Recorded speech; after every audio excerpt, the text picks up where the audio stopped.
Joëlle Breuiller, yes. Who will talk on Sorry. business and human rights. She's a researcher on human rights and a co-founder and editor of a French language website on CSR. And her bio is actually outside. You grab it on your way out. Yeah. Okay. Thank you, Nick.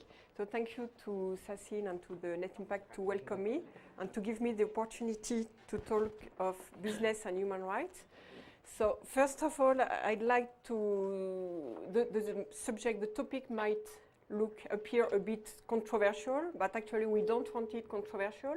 We just want to make a kind of, give a view of how business and human rights are getting linked today, and maybe to try to discuss it in the Thai context after that with everybody of you. So I will maybe introduce myself quickly. So I am the editor and I'm the chair of a new created charity about CSR in France. So we have a website on corporate and social responsibility in French. It's a French website. Okay, so today we will see how business and human rights are a recent trend in management. After, we'll try to see, is it, so it's a bit a provocative title, is it any of your business, human rights for companies? What do companies have to do with human rights? After, we'll see how we can set an action framework for companies which would like to get involved in human rights. And after, I will try to give, in a Thai context, what can be the benefits of a human rights policy and of human rights management systems. And after, I'd like to discuss with you, and I hope there will be questions. So first of all, I would like to show that human rights and business are a recent trend. So first, what are we talking about when we say business and human rights?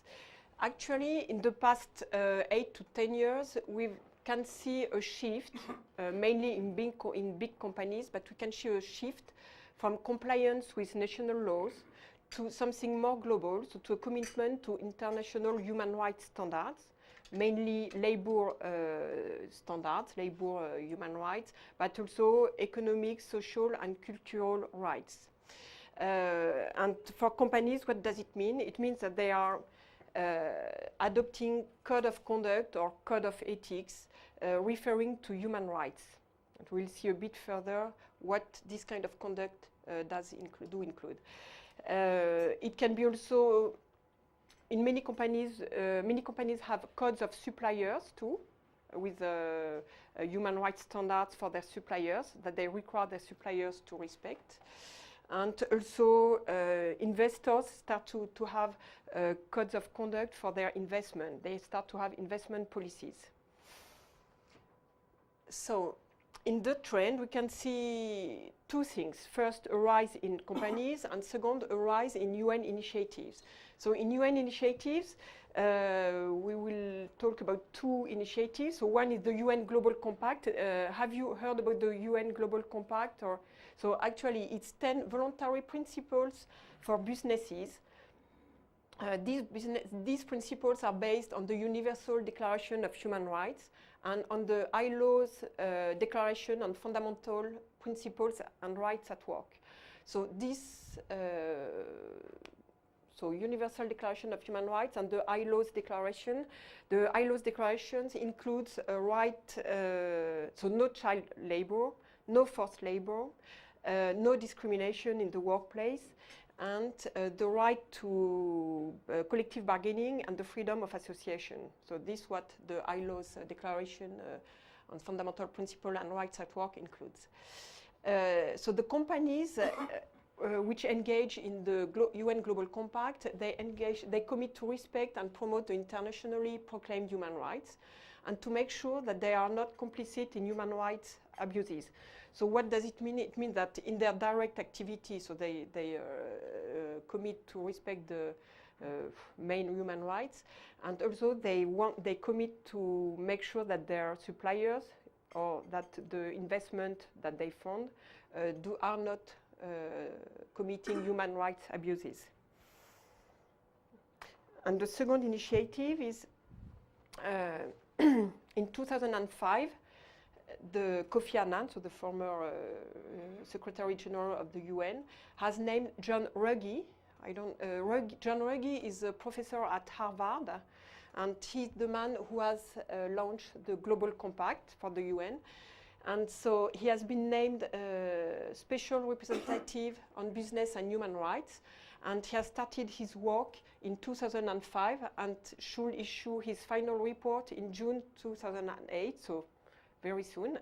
And his mandate is to investigate and to clarify what the corporate responsibility is with respect to human rights. And also he should give, so his final report is expected to give a clearer view on should the human rights be just voluntary for companies, or should they be mandatory with some accountability? And probably he will say that it's somewhere between both, that we need some mandatory standards, but there should be a place also for voluntary initiatives from companies. So this is for the UN. Now we are going to see what's happening in companies. So I will give results of two surveys done for John Ruggie's mandate, done in surveys done in 2006 or 2007. So this survey is the analysis of 300 companies and all the documentation of these companies. And you can see that in their policies, so they name widely labor rights. So I won't go in detail, but you can see so that the right to non-discrimination, safe work environment, association, right to collective bargaining, and so on. And you can see this is in blue, you have the results for the world companies, all companies, and in green you have the results for Asia. So we can see that Asian companies are involved already in human rights and recognize a number of human rights. So this is the first. And in second, so we can see the recognition of companies of non-labor rights, so right to privacy, so the private life.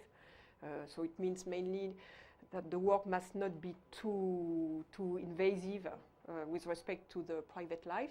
The right to life, liberty and security of the person, and freedom from, also you can read, and right to development also is starting to appear. But so as you can see, it's much less recognized than the labor rights that we've seen just before.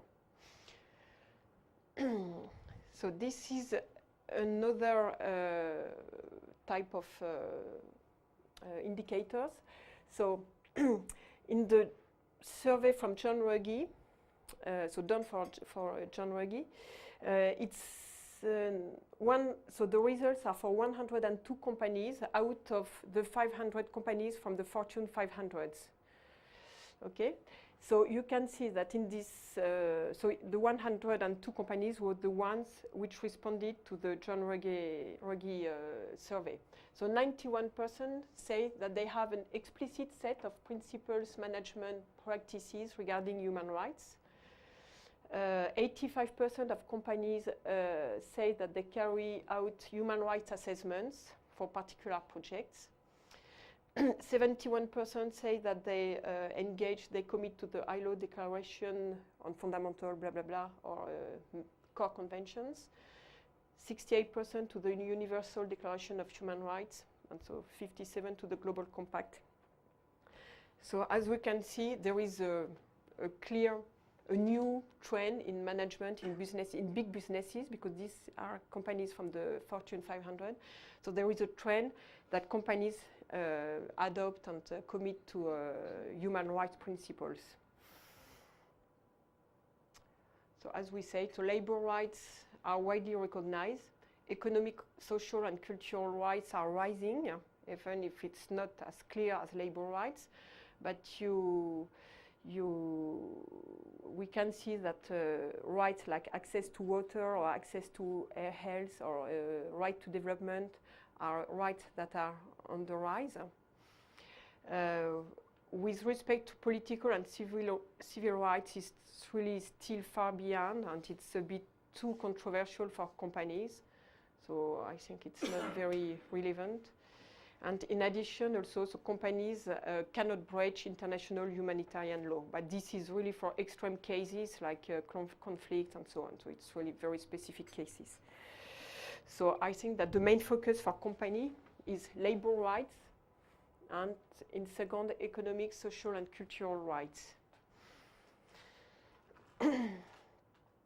Okay, so now we are going to see human rights. Is it any of your business or of your company business? So first, 46% of the companies which responded to John Ruggie Fortune 500 survey say they have already experienced a significant human rights issue.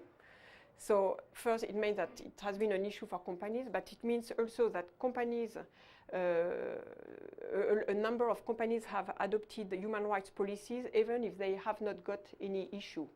So it's also a kind of, it's to prevent human rights issues that companies are adopting such policies.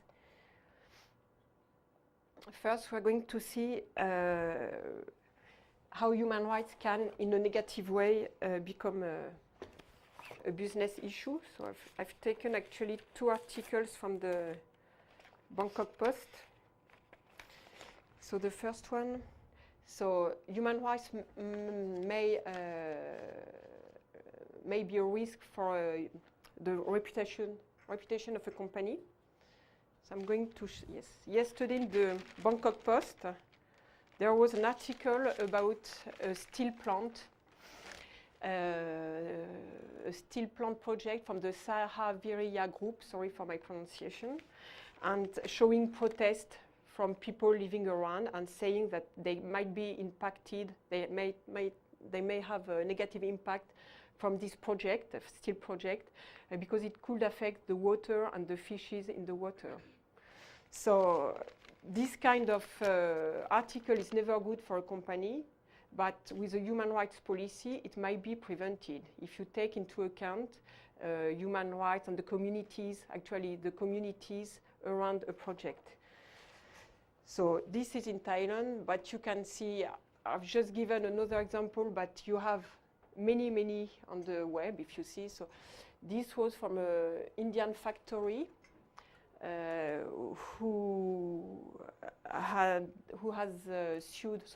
has asked the Supreme Court of India to sue activists, and so the G-Star, FFI was so now is again, but was a supplier of G-Star, and G-Star stopped its business relationships with FFI, and now FFI has withdrawn his complaint.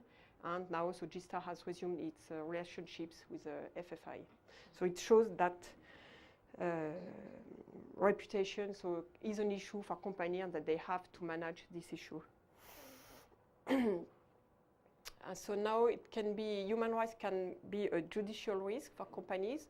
So here again, I've taken a recent article from the Bangkok Post, which is an article about the environment and the law. And actually, it's an article about Surachai Trongam. Sorry again, I apologize for my pronunciation. But who is a lawyer, Thai lawyer, who is doing a very good work awarded internationally by Ashoka, for example, which is a famous social organization, international organization. And this man has defended communities against companies which have polluted their environment. So it's they are known as the Kliti case and the Cobalt 60 case. And these cases are still pending. There are still lawsuits for this case. So for the businesses, it's a judicial risk, and they have to pay for these problems. So human rights can be a risk. We'll see later that it can also be something positive for company. But what I mean is that companies have to prevent from such risk, so from judicial risk or reputational risk. And so implementing human rights policy can be a help to prevent this kind of problems. So I want to show also that there are such problems everywhere. So for example, in France, because I'm French, so Total has been sued by Burmese workers about the Yadana field that you probably know maybe more than I do. And they have, Total has got to agree to give 5.2 million euros, which is quite a big amount of money, to a fund for Burma, and also to compensate, to give money to the plaintiffs. So it means that companies, it's a risk. So companies have to deal with this risk, and the best way to deal with risk is to prevent them. And now also there is a financial risk. So some investors now have policies which excludes, they have policy excluding companies with human rights abuses or human rights risk from their investment list. So for example, the Norwegian government fund, so this fund is made of the money of the petroleum, of the gas from Norway. So it's money that is kept for the future generations in Norway. And so this fund has excluded a number of companies from their fund because of human rights or other abuses. But so it means that for companies, if they want to keep their investors, they have to manage also to have no, so they may have in a number of cases not to have any human rights issues pending. So, so in this company, so you can see companies like Walmart excluded from this fund, but also I think it's Freeport-McMoRan who was excluded, but they have proven that they have done a lot, so they were included again in the fund. So this can be, if a company shows that she has good policies in terms of human rights and other environmental or any issues, the company can be reintegrated in the fund. Okay. So now, so we've seen that for judicial or reputational or financial risk, a company has advantage to have a human rights policy to prevent these kind of issues. So we'll see how a company can implement such policy. So actually, it's a little bit like for the ISO 14000 or for any management process. It's the idea of process, reiterative process. So first, the company has to know its impacts on the social impacts. So impacts on employees, on the communities around, or on its clients, for example. The company must identify its current practices and initiatives, because in most cases, the company is already doing many things. So the idea is to build on these positive things that the company is already doing and go further. Also, the company must identify the risk of its activities. The company must consult stakeholders. It's very important to consult the stakeholders to know what are the expectations of the stakeholders toward the company. And after, the company can do also benchmarking and see what are the industry good practices. After that, the company can design a policy and commit to some international standards, human rights standards. And the idea is to issue a code of ethics or a code of conduct or a document, a policy document, explaining what are the commitments of the companies in terms of human rights or in terms of social initiatives. So after having designed a policy, the company has to implement management systems to manage, to implement this policy.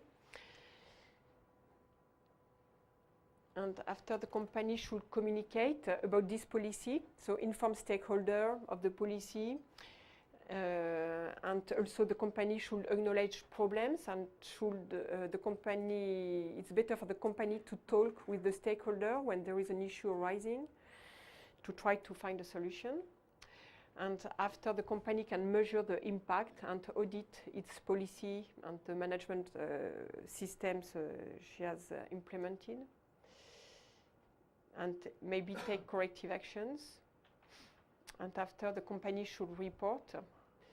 So report is often mandatory for listed companies, but it's true it's not widely, it's not, so it's mainly, especially in Thailand, it's main, but everywhere, it's mainly the listed company who do report on social and environmental aspects. But it would be great if more companies could get involved in social and environmental reporting. So this is a kind of process that we have the same for environmental management system or for anything, but it's kind of process, and the idea is to reiterate and to try to improve all the time. And for this, it's better to start small with modest objectives, after to learn from any experience of the company, and after to develop a program step by step, not to start too big, but it's better to start little and develop step by step. After, a company should listen to the stakeholders and be transparent so that it works. And that's it, yes. So this is an action framework. And actually, it's adapted from the UN Global Compact, from a framework done by the UN Global Compact and the BLIR, which is the Business Leaders Initiative on Human Rights. We'll come later to this initiative. And for a company willing to engage in such in a human rights policy, so the company can get help from the UN Global Compact. So we'll see later the details of the Thai point of contact of the Global Compact. A company can find resources at these two URLs. And after, there are business organizations providing support to companies, like the BLIR, Business Leaders Initiative on Human Rights. So this organization includes companies like Areva, EDF, which other companies? GDF, which is another French company, but so many big companies. Casino, yes, Casino, which is Big C in Thailand. And so they can provide support to companies willing to engage in human rights policies. The IBLF, International Business Leaders Forum, which is a British business organization working in this field too. And you have a specialized organization called the Business and Human Rights Assessment Danish Institute, which helps the companies to conduct assessment of their human rights policies, risk, and so on. And after, you can also, if you want more information, you can go on this website, businessandhumanrights.org, which tracks all information about business and human rights around the world. So they have, for example, they have a page about Thailand, and they have so many articles available. Okay, and about the Global Compact in Thailand. So the Global Compact was launched in 2001. The contact in Thailand, so the organization is the Employers Confederation of Thailand, and the person to contact is Siriwan Ramchatong. So she's in charge of the Global Compact in Thailand, and and she can help any company interested in implementing the Global Compact. And you have somebody from the UNDP also involved in the Global Compact. And that's it. And you have more information about the Global Compact in Thailand at this URL, but I think you will send the presentation so you can have this link. Thanks. Okay. And now we'll try to see some examples of the positive impact of human rights policies. I will try to give Thai examples.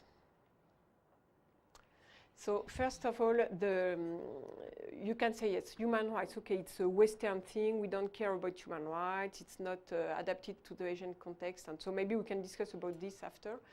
But what happened is that to have what we can say that if we have internationally recognized human rights standards, it helps.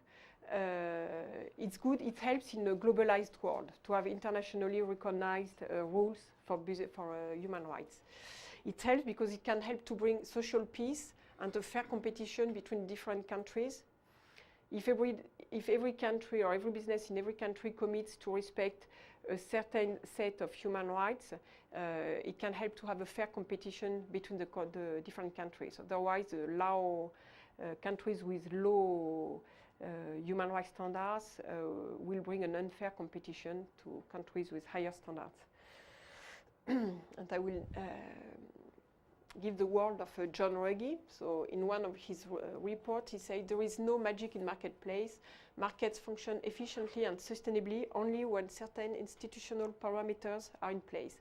Protection of property rights, the enforceability of contracts, competition, and the smooth flow of information. But a prerequisite is often overlooked, curtailing individual and social harms imposed by markets. So it means about the positive impact for Thai businesses. It can help Thai businesses to have added value and to be competitive with respect to other businesses. And Thailand has very strong export industries, export-oriented industries. So for instance, Thailand is the first rice exporter in the world, the second chicken exporter in the world, and has welcomed, the data is really stunning, I find, so has welcomed 13.8 million foreign tourists in 2006. So it means that Thailand is really embedded in the globalized world and the globalized economy. So for Thailand, Thailand needs to have high level of standards. And for example, the Department of Export Promotion, the DEP, is very sensitive to that and recognize that Thai businesses need to have high standards in terms of labor standards and labor rights recognition if they want to keep in the globalized economy race. So after, in terms of access to markets,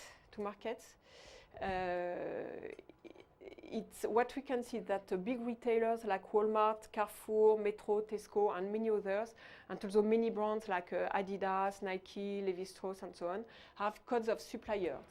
So these codes of suppliers, what is it? It's a code that Walmart, Carrefour, and others ask their suppliers to sign and to recognize. And these codes of suppliers generally includes labor rights. So, like as we say, no right to no discrimination, no child labor, no forced labor, freedom of association, and collective bargaining. And sometimes they go further. They include fair wages, safety in the workplace, and so on. So it means that Thai businesses selling to big retailers or big garment brands need to be able to respect this code of suppliers, and they can have social audits in their company. It means that Walmart can send somebody to make social auditing at the Thai business, at the Thai factories, and checking if the workplace is safe, or if there is no child work or no forced labor, and so on. So it's very important for the Thai businesses to be able to respect and to be committed to these codes of suppliers. And to give an idea of how important it is for businesses, so Walmart has done 16,000 social audits in 2006, which is huge, huge amount. I can't believe it. Carrefour is not very good, and Tesco is rather good too, with 3,000 social audits in 2006. And for example, to talk about Big C, Casino, which is in Thailand with Big C, so they have the same. They have a code of supplier, and they do social auditing too. So to have access to markets, so to be able to respect a number of labor rights is very important. So for Thai businesses.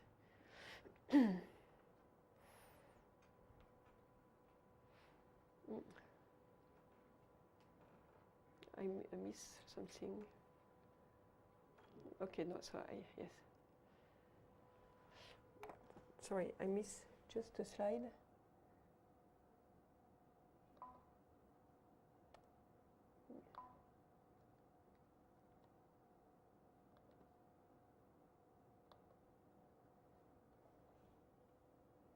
Okay, and yes, as we said, so about the DEP, Department of Export Promotion. So there is an international project which is ISO 26000, which is a project for social guidelines for companies.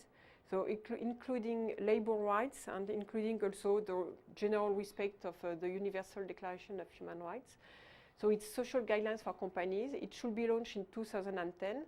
Thailand has been involved in these guidelines, and for instance, there was a big conference last year which was in Thailand for these guidelines. And I know that the DEP, so Department of Export Promotion, is very aware that Thai businesses must be prepared to comply with social guidelines with the ISO 26000. And this, yes, so here it's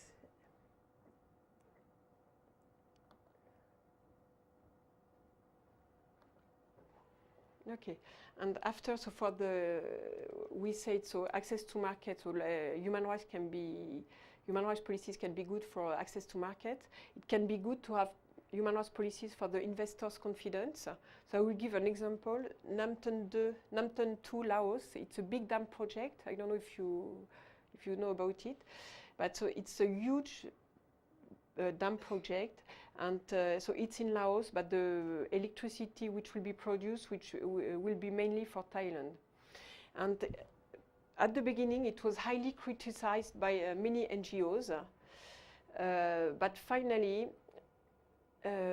due to a good response and to extensive social programs to support poverty reduction and development in Laos, this project is now well accepted by NGOs and by the communities. So it's a good example of how to make something positive for the communities, when even if it was very negative at the beginning. And in the lenders for this project, you have many Thai banks. So I've named there. They are named here. You can see the name. So it just to show that to gain investor confidence, so to have good social policies is very important. Okay, and after I will give examples of Thai initiatives which are not always called explicitly human rights, but which are very good for sustainability and which are close to human rights in some way. So for example, Wonderland Product, I think the director of Wonderland Products came here for a presentation 4 or 5 months ago, and he has explained how he was having a good human resources management policy. And so of course he's working for Carrefour, Casino and some other French brands, and so he can sign a code of supplier and saying, yes, I do respect labor rights. But in addition, he has implemented good social programs for his employees. So it means, for instance, for example, personal finance education or buying shark loans or things like that. So it's a good example of a Thai company with good social policy. Another example is Advance Agro. I don't know if it's the AA paper. So this paper, which is from Thailand, which is very famous in Thailand, but actually it's very famous in France and in 80 countries all over the world, because this company is highly exporting to many, many countries. And it's because this company has succeeded in having a good sustainability model. So it means that they provide extra money for the farmers in addition to rice. And they have good environmental, they don't have too negative environmental impacts. And so they do paper from farmed trees, so it means that they don't damage the nature and so on. So it's a good example of a good sustainable business model. And even if they don't name explicitly human rights, somewhere we can say that it's, the business is built with respect to human rights. After, so in terms of education, so I don't have a precise example, but education, so it's a high Thai society demand. In many research, you can see that Thai people want more education, and it's a request that Thai people have for companies too. So for tech companies, it's a good thing to answer this request and maybe to provide some vocational training or some form of education. So another example also of a sustainable model is all the PDA project for supporting rural development done by PDA. So PDA is working with the private sector, is partnering with the private sector, and the private sector funds many projects for rural development. It's the same. It's somewhere it's providing a decent life, decent wages, decent work to people, rural people. So it's another example of, it's not explicitly human rights, but it's a good action for the people, so for human rights too. And at last, I will give an example from the Thai Business Coalition Against HIV and AIDS. So this is a Thai NGO with a very good director at its head, managing this NGO. So the aim of this NGO is to provide education in companies about HIV and AIDS, so preventive education. To provide also, they help companies to have no discrimination policies against HIV or AIDS workers. And they team up with the Ministry of Labour to do this work, and they rely on the Thai law to do this work. And so far, they have more than 40,000 businesses member of this NGO, and they have trained over 200,000 people in these companies, which is a huge work, huge work. And so it's a very practical example of how good work can be done in relation with the law, because it's done in relation with the law, for the people and for the businesses. Because for businesses, it's important to have no discrimination against HIV or AIDS people. So these are some examples. And now, so we can discuss and see what your views are on this, and how you would see what could the Thai businesses do, what should Thailand do, and so on. Also, in the Thai governmental bodies, there are already research and some works done about CSR and about human rights. So for example, the Securities and Exchange Commission has released CSR guidelines for the listed companies in early 2008. And in this CSR guideline, they include human rights policy. So this is the first step. And also in 2006, the Thai Government Pension Fund has signed the PRI, Principles for Responsible Investments. And in these principles, the human rights are included. And so the Thai Government Pension Fund was pretty much ahead in signing these principles. They were in the first organizations to sign these principles. It's a very good achievement.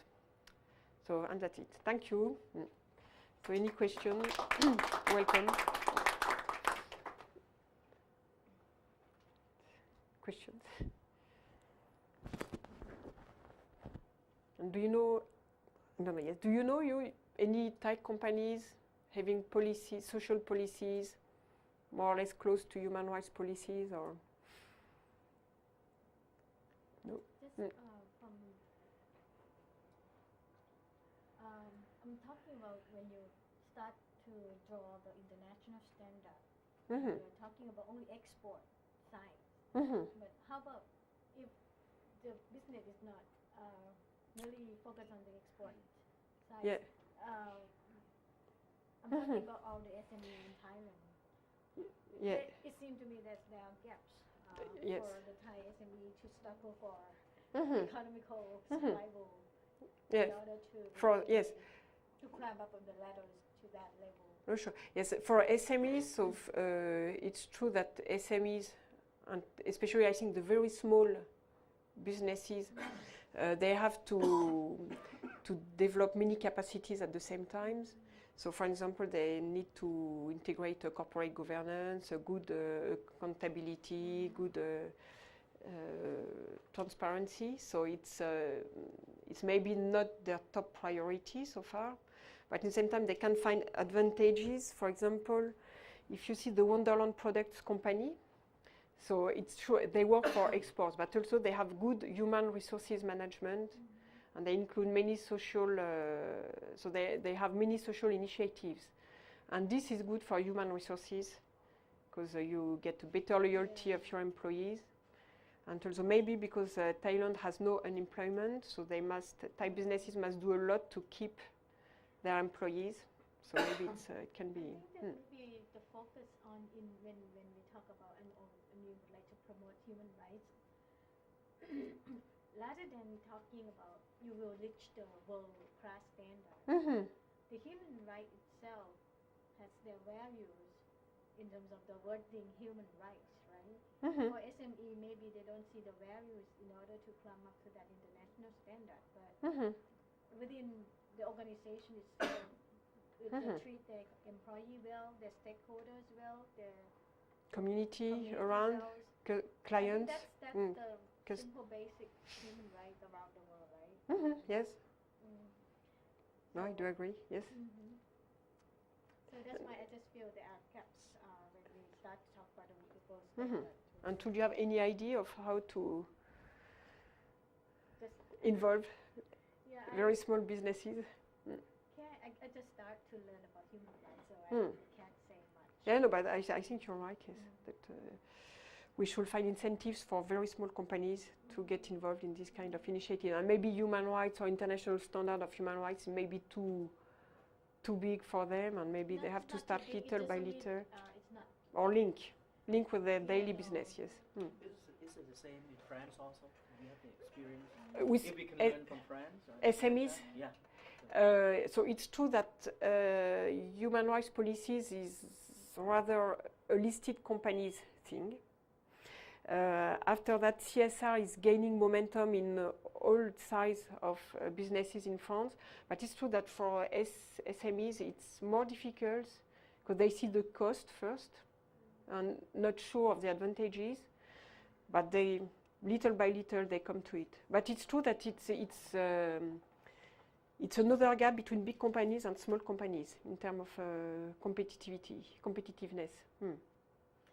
For small companies, it's. I'm talking about the value of itself, of the human right itself. Because as you said, that when CSR gained its momentum, the human right is also already resigned. The value of human rights already resigned if the company can practice their own CSR well, right? I think this is like it's at the end of the day, it's the same thing. Yeah, no, but sure, yes. Actually, it's a really interesting subject because I think it's, the main thing that we focus on is the reputational risk of a brand. And the bigger you are, the bigger that reputational risk is and the more damage it can do to your brand. And there needs to be some kind of platform that can link smaller businesses into this issue because they don't have that brand status. I don't think that the level of focus is as intense, obviously for those businesses. So it would be interesting actually to look at some examples of smaller companies that have had their We should try to find small companies, Parina, together. But also, a small company can have a small local reputation, to take care of. Those kind of Because of its factory, because of a shop, because of whatever. So, at its own level, the small business can have a reputation to preserve. But and to come back to France, so big companies, because there are a lot of criticisms about this CSR model, where big companies are involved, have money enough, and lead the way. And with respect to small companies, for which it's very difficult to get involved in CSR. So more and more big companies are implementing programs to take small companies with them and help them to implement CSR.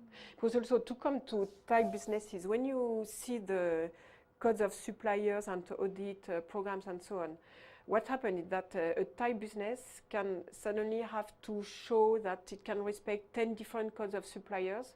So for a business, it's a loss of time, loss of money, and so on. So it's a heavy duty for a small business to show that it can respect these codes of suppliers. and to accept that 10 social auditors are coming to inspect the company.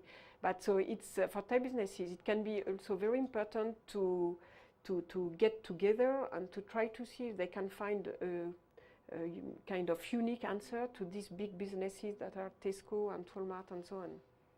I think but it's important for SMEs to build up and to try to have their own point of view and to defend their place. Yes? Can you go back to your slide where you compared Asia with the world? Asia? With the world, you had some slides. Very, very first. The John Ruggie's John Reggie's. Yes.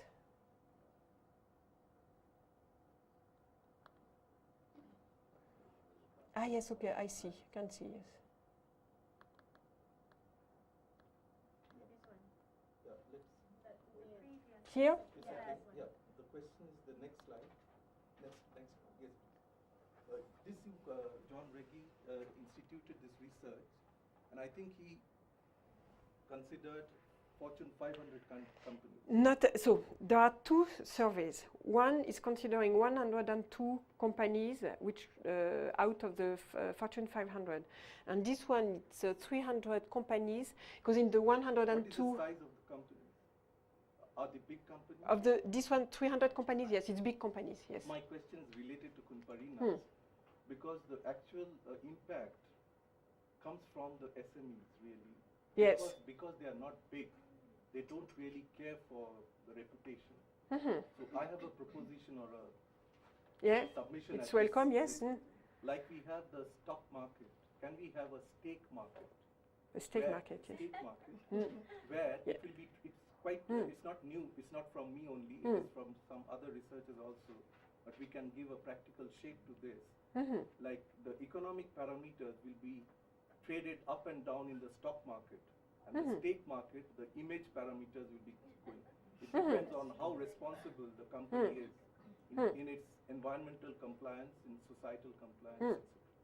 Yeah, no, but it's true. But many, yes, it's a big topic in research is to try to value also all the social and environmental impacts of a company, because we can only value the financial today, except when there is a law case or something like this. But it's true that we should value and Our find a topic stake is human market. rights, so we have to go to the environmental and the stakeholder side. isn't it? Yeah, no, but sure. What do you think, Parina? How we could involve the Thai stakeholders or? I think I have no answer because I'm not the expert in this area. But I think what I can understand, what I just feel that the SME do not really are aware that human rights also is their day-to-day Business, yes. Mm-hmm. But they have to understand, yes. But they would consider it only if they got, the code of suppliers. They have to follow that code of suppliers. Mm-hmm. It's not just not seeing the values of if they treat their employee well or their stakeholders well. But you see that the point of seeing the values are different. And the outcome is also different. If you see that different. But maybe we should raise their awareness. But it's true also that in Asia, I think something like 80% of businesses are SMEs. So it's very important to work on SMEs to help them raise social and environmental standards. So it's true. Okay. Any questions or remarks or?